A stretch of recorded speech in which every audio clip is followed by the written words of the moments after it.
A relation in mathematics defines a connection or association between elements of two sets, often called as set A and set B, typically represented as a subset of the Cartesian product A cross B.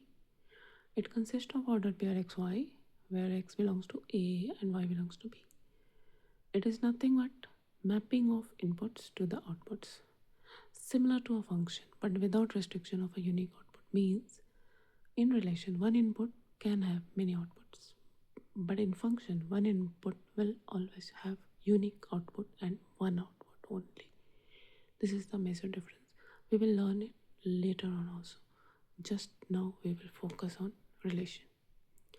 So once again, in other words, a relation R from a non-empty set A to a non-empty set B is the subset of the Cartesian product A cross B.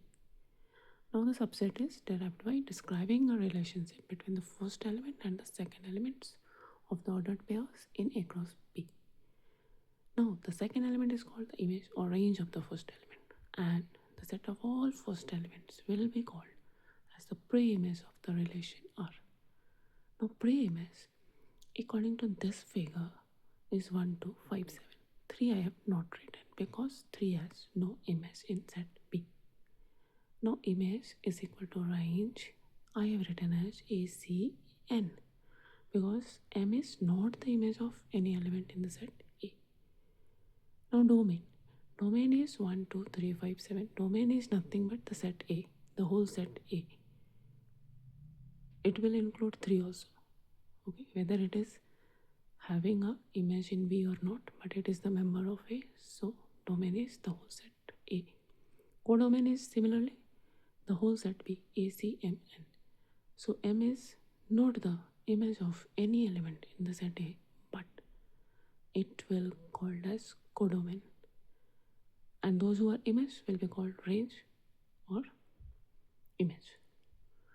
Now pre-image. Pre-image, all the set elements of A who is having some image in the set B will be called pre-image. So 1, 2, 5, 7 are having image in B. So 1, 2, 5, 7 is called the pre-image. So pre-image will be the subset of domain because domain is the whole set A.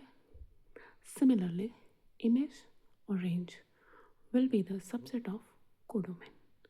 Means sometimes it will be equal, sometimes it will be the subset. Okay. Now come to the next. The whole set A is called domain and whole set B is called codomain. Just now I have explained.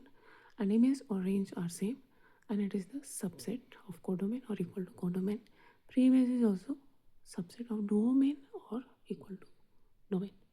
Now we can represent relation in the form of roster method or set builder method or by the arrow diagram. So both the method you have seen in the previous slide.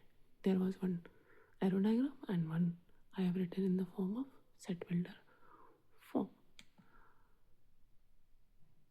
Here also the relation R, it is in the form of set builder form 1, 2, 2, 2, 3, 3, 4, 3. So in this and below is the diagram. So looking at this relation, you can find domain as 1, 2, 3, 4, the first element. And it is the pre-image also because no element is left over here. Now range is 2, 3, you can see. Codomain is 1, 2, 3, 4. Here you can say that range is the subset of codomain, 2, 3. Okay, is the subset of 1, 2, 3, 4. And pre-image and domain are the same over here. Okay. Now one more information. The total number of relations that can be defined from set A to the set B is the total number of possible subsets of A cross B. Now if A has P elements and B has Q elements, then A cross B will have P into Q elements. So total number of subsets of the A cross B will be 2 to the power PQ because you know in previous set theory that if n is the number of elements in set A, then total number of subsets of A will be 2 to the power n. So using that logic. So here is the example. A is having 1, 2, B is having 3, 4. Any 2 elements and 2 elements. The number of relations from set A to set B will be 2 to the power PQ, that is 2 into 2. So 2 to the power 4. So that is 16. Okay. Thank you. This is all about next exercise we will do further in the further slide.